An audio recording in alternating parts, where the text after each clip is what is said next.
Donald Trump just held a disastrous press event in the Rose Garden that he destroyed, which he now calls Club Rose Garden. This event was purportedly yet another Charlie Kirk memorial event, and Donald Trump spent the time at this event bragging about not being murdered at a ceremony supposedly honoring a guy who was murdered.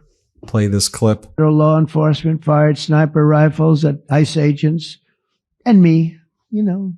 But I made a turn at a good time. I turned to the right. Charlie couldn't believe it, actually. He said, "How the hell did you make that turn?" I said, "I don't know." Then Donald Trump said that if Charlie Kirk was here, he would love the fight that the Republicans are doing on the government shutdown, where they're ripping away health care for tens of millions of Americans, and he's invoking Charlie Kirk's name here. Very odd behavior. Here, play this clip. What a job you're doing, Mike. What a job you're doing. And I watched you this morning, and you're in there trying to say, look, just let the country open. Everything will be fine.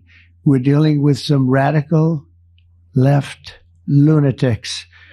And I just wish Charlie was here to fight us. I think the fight would have been over already. He would have had a march on the Capitol by people whose average age is about 21, because there's nobody that had that relationship with young people. Right, Mike? So thank you, Mike, for being here. Then, as Donald Trump's giving the speech, he hears sirens in the background, and like a toddler, he's like, "Ring, ring." Everybody hear those sirens? That's the real deal sirens right there. Huh? Here, play this clip. Even killed. They come in from Indiana. They come in from Iowa. They come from Florida to see the nation's capital, and somebody would have to call the parents. "I'm sorry, but your son or your daughter's been killed." Not anymore. You hear those sirens going off? That's good. That's a good sound. That means they either got the bad guy or they're going to stop the bad guy. You didn't hear that sound because nobody wanted to do anything. Nobody. Listen to the beauty of that sound. Seriously. And that's the real deal sirens. They're not politically correct sirens. You hear them, they're about 3 miles away. That's great. What a beautiful sound. They're stopping crime. That's what they're doing. Then he goes on this deranged rant again about how California didn't turn on a magical valve, and that's why the fires weren't put out, and there was a secret valve that you turn on, and that would have got rid of all the fires back last January. What the hell is this guy talking about? I mean, this is so deranged. Here, play this clip. Wonder why would they do it? But they're hurting our country, and we're really taking it back one by one. If we didn't go into Los Angeles early on in the administration, the commissioner, the chief of police, Los Angeles, said if they didn't go in, we would have lost our city. Now, they already lost 25,000 houses to fire because they wouldn't let the water come in from the Pacific Northwest, which they should have done. I said, you better do it. They didn't do it, and we had 25,000 homes where they had no water in their sprinklers. They had no water in the fire hydrants. It would have been a different kind of a thing if they did what they were supposed to do. We had to break in. We broke in and had the water come down. They said for the environment, great, they lost 25,000 houses. As Governor Newsom responded right away, is not having a sense of reality a symptom of dementia? The answer is yes, and I love that Governor Newsom keeps going on the offense. Then Donald Trump said, I heard about Charlie Kirk that he liked his enemies. I loved his enemies. I'm not the same. I'm not the same. Here, play this clip.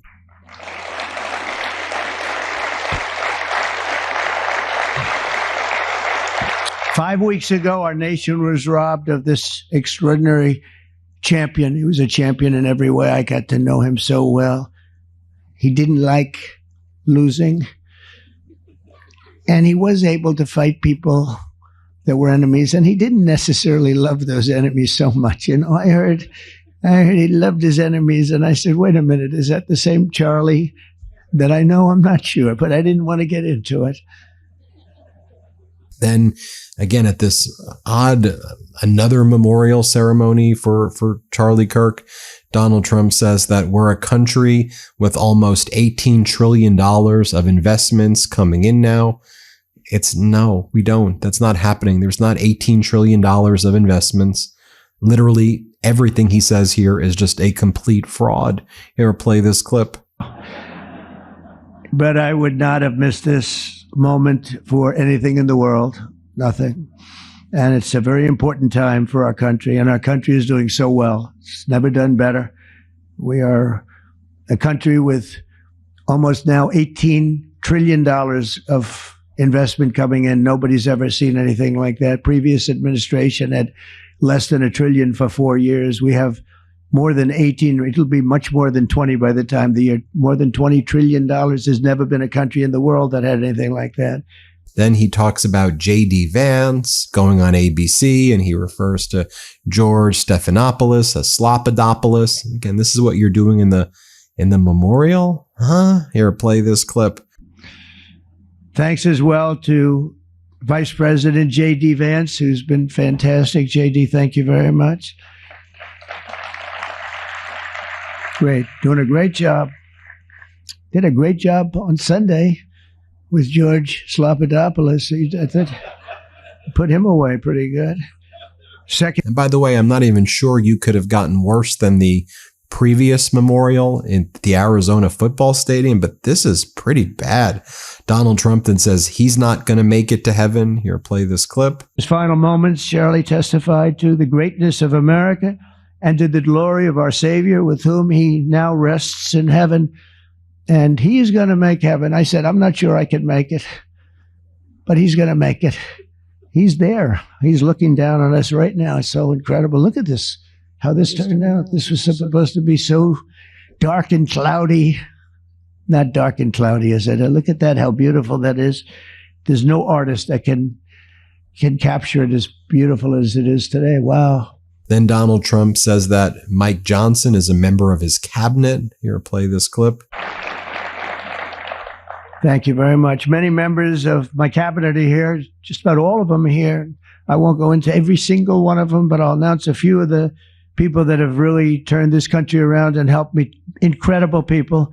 Speaker of the House, Mike Johnson. Where is Mike? Mike, what a job you're doing, Mike. What a job you're doing. And I watched you this morning, and you're in there trying to say, look, just let the country open. Everything will be fine. We're dealing with some radical left lunatics. And I just wish Charlie was here to fight us. I think the fight would have been over already. Do you really know how much you spend every month? Subscriptions, takeout, delivery, it all adds up fast. That's why I use Rocket Money. Rocket Money is a personal finance app that helps find and cancel your unwanted subscriptions, monitors your spending, and helps lower your bills so you can grow your savings. I'll be honest, Rocket Money caught a subscription I'd completely forgotten about. I was still getting charged every month, and I wouldn't have noticed it without Rocket Money showing me all my expenses in one place. And when I saw it, Rocket Money helped me cancel it. The app lays out your total financial picture in a way that's easy to digest. You can even set up custom budgets based on your past spending and get alerts if your bills increase or if you're close to going over budget. And if you've got a goal you'd like to save for, Rocket Money can analyze your accounts to find the best time each month to put extra money aside. Rocket Money's 5 million members have saved a total of $500 million in canceled subscriptions, with members saving up to $740 a year when they use all of the app's premium features. Cancel your unwanted subscriptions and reach your financial goals faster with Rocket Money. Go to rocketmoney.com/MeidasTouch today. That's rocketmoney.com/MeidasTouch. rocketmoney.com/MeidasTouch. MeidasTouch. And then Trump obsesses over the signs that happen at the No Kings protest. He's like, these are beautiful signs. How are the signs so beautiful? It must be done by Antifa terrorists, these beautiful signs, huh? Here, play this clip. Job. And that's why I said last month that I have directed the Attorney General and the Department of Homeland Security to confront the very real threat of left-wing terrorism in our country. It's a real threat. And not when you confront it, it's not, because they're not brave people. In fact, they're cowards. When you confront them, they immediately fold. You have to see them fold. You have to see them crying. They fold. But it includes dismantling the networks that fund them and finance them, and we're finding out who those networks are. We already know quite a few of them. when you see these violent incidents and then you see people holding this gorgeous sign with beautiful wood, beautiful cardboard, wood, everything's perfect paint job, and they're all the same. There are thousands of them. You know that they weren't made in the basement out of love. They were made by anarchists, and in some cases wealthy. I'll probably find some of my nice friends that are up there being so nice to me, especially lately. They're being very nice. But it surprises you who they may be, and you almost wonder why would they do it? But they're hurting our country, and we're really taking... He then says that people who are Democrats or on the left, I guess, I'm not even sure what he's saying, that they have the devil's ideology. The devil's ideology? This is what you're saying at a memorial? Again, this is just an evil and weird human being. This is not a normal person. Here, play this clip. Nothing could have ever supplanted this. It's incredible the way people are talking about him, and with great love. I mean, I read so many stories about some of the enemies, but I watch the enemies, and it's hard for them to speak badly about him because they just don't. And then you do have people in the days since Charlie's killing. We've seen exactly why our country so dearly needed his example. We've watched legions of far-left radicals resort to desperate acts of violence and terror because they know that their ideas and arguments are persuading no one. They know that they're failing. They have the devil's ideology, and they're failing, and they know it. They feel it, and they become violent. They seem to become very violent on the left. They've rammed vehicles into federal law enforcement, fired sniper rifles at ICE agents, and me, you know. But I made a turn at a good time. I turned to the right. Charlie couldn't believe it, actually. He said, "How the hell did you make that turn?" I said, "I don't know." And then Erica Kirk remarked that, yes, Charlie Kirk did pray for his enemies, which is hard, but he did. And then Donald Trump gives this weird shit-eating grin. Here, play this clip. It's what we're called to do. Surprisingly enough, he did pray for his enemies, which is very hard, but he did. He did. He did. No one else, I mean, I saw him do it. No, he never did it in front of anyone else, but I can attest to that. But he also loved people when it was inconvenient. And this followed Donald Trump's bizarre press conference with the president of Argentina, where the U.S. is giving Argentina $20 billion in a bailout while Trump's depriving 20 million Americans of health care. $20 billion to Argentina, 20 million Americans without health care. And then Donald Trump is asked a question from a woman reporter. And just watch how misogynistic Trump is here. I didn't cover this in my last video, but look what he says. He goes, "I just like to watch her talk. Good job. Thank you, darling." The hell? Here, play this clip. Let's go. As China deepens its presence in Latin America, what role do you see for the U.S.? I just like to watch her talk. Sorry, no? Good job. Okay, thank you. Good job. Thank you, darling.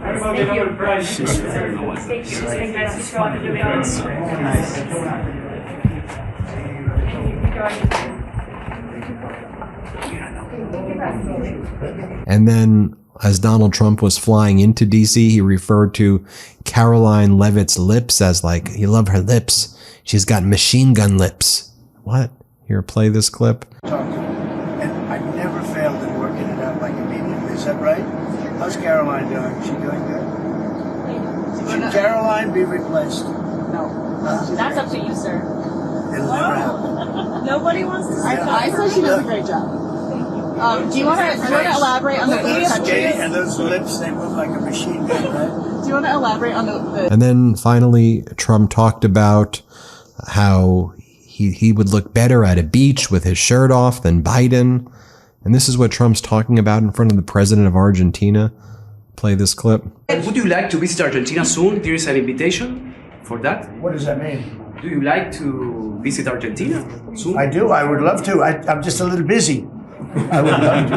I'd love to go to Argentina. I'd like to be like Biden. I'd like to go to the beach. You know, my legs are not quite as thin as his. My legs are slightly heavier. My arms are slightly larger. My body is a little bit larger than his. I'm not sure it would be appreciated on the beach, but I'm not going to take a chance. You won't see me in a bathing suit.